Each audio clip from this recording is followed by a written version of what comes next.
It is that time of the day, of course, when we give you an update on how far some of the stories we've been following up for you on Channel today have advanced. Here's your lunchtime update.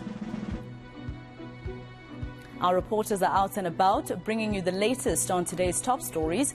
I am joined by Bafedile Moerane in Johannesburg, Manqoba Mchunu is in Soweto, and Nobesuthu Hejane is in Cape Town. Bafedile, let's start with you. City Power, of course, continuing with its quest to switch off illegal connections.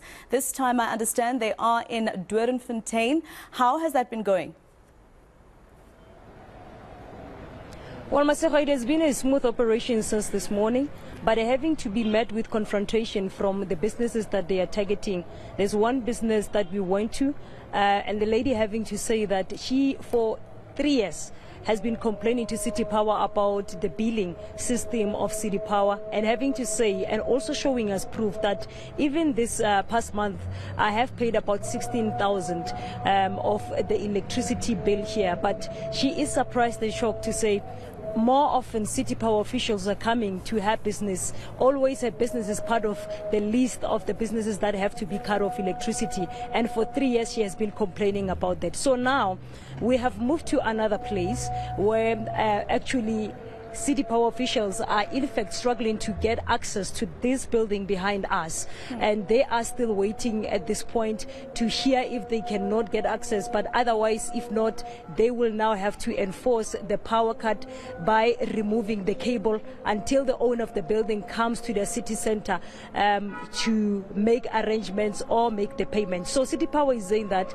this drive is actually making a positive response since they embarked on it for about few weeks to where we are today. And they are saying that they're losing over 27 million annually because of the people who are failing to come forward and pay Maseko. But earlier on, we spoke to the City Power acting MG in the inner city, Mr. Khosa, who is saying that their billing system is actually in line, it's corresponding to the manner in which it should be played out. But he is saying that anyone who has a query should definitely come to their offices to ensure that they help them. So let us listen to what he said to us earlier on. I think when customers are away or are not using the electricity, obviously the consumption should not be happening. And if they receive a bill and that reading is not in line with what it's on the meter, there are processes available for customers to take a picture of the readings in their meters and submit them to the city for them to be billed correct or for their bill to be corrected. So the system is working. All right, Manqoba, let me come to you. Of course, you're in Naledi and Soweto, where children have died after eating biscuits laced with something they shouldn't have consumed. Community members have been blaming a foreign national spaza shop owner. How are preliminary investigations looking, though?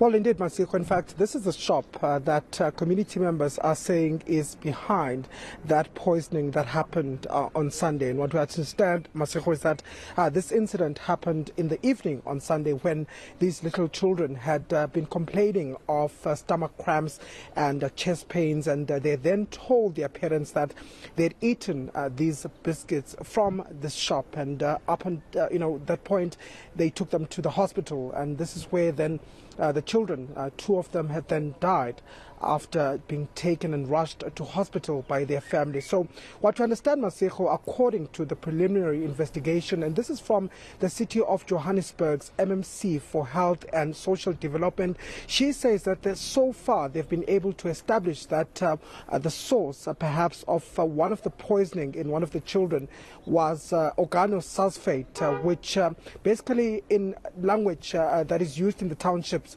is known as halipirima. So there is a suspicion that there was this chemical that was found in the blood of one of the children. But the lab results are still not back at this particular point. According to the MMC, she says there are also samples that have been taken from this particular shop. Those samples are still being analyzed. And of course, you'll know, Maseko, that the police investigation is also still underway to try and establish exactly what the cause of this was. But the families are quite devastated, Maseko. They're still holding on, to hope that they're going to know before their children are laid to rest exactly how they died and if at all those biscuits were behind their deaths. And we spoke to the families earlier on who said that they still haven't found closure, still haven't found answers as to what is happening. But perhaps let's take a listen to what the MMC for Health had to say about their own investigation.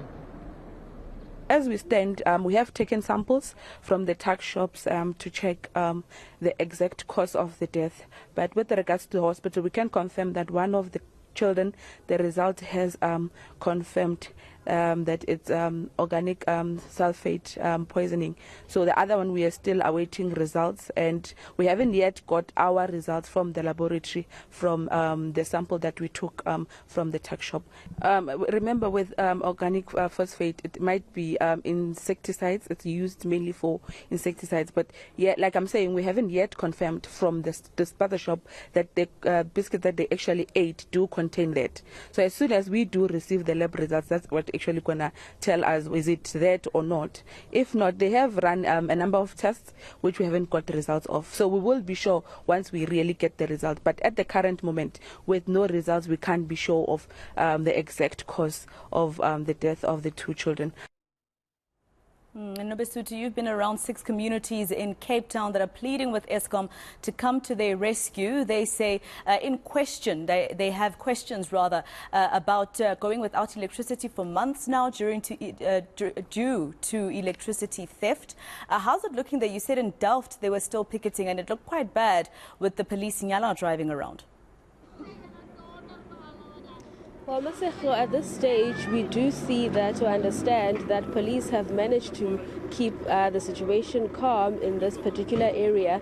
They've now also opened the roads where they were initially barricaded by some protesting residents of West Bank. Obviously, the issue that they're raising is the fact that every time they complain to Eskom about power cuts after load shedding, whether it's because of cable theft, Eskom responds late. And in fact, for a quick comment, I'm joined by Mr. Quinton, who's a resident here. Quinton, we were hearing from residents about the issues when it comes to electricity not having for 3 months at most. So what is your experience here in West Bank? I don't have much to say, but we have a problem. I'm been sitting without power for a week now, which happens monthly. So I don't know what's Eskom about now. And obviously you were meant to go to Bellville to deliver a memorandum, and chaos broke out. So the situation here, obviously people showing their frustrations about not having electricity. I came out peacefully. This is young kids doing this, so I still need my power. I don't know what's happening, and there we need to stand together, because this is not West Bank. This is a few of the West Bank residents, so I don't know.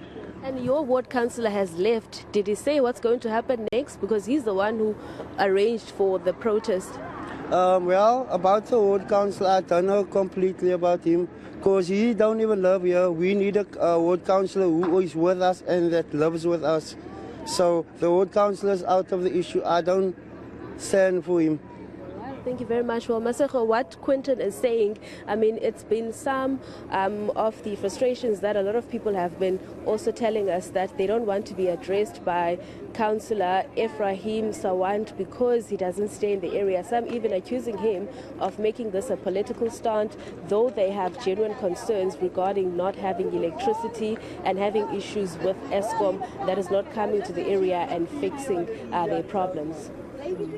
All right, your eNCA lunchtime update from all angles with reporters Bafedile Moerane, Manqoba Mchunu and Nobesuthu Hejane. Thank you, team.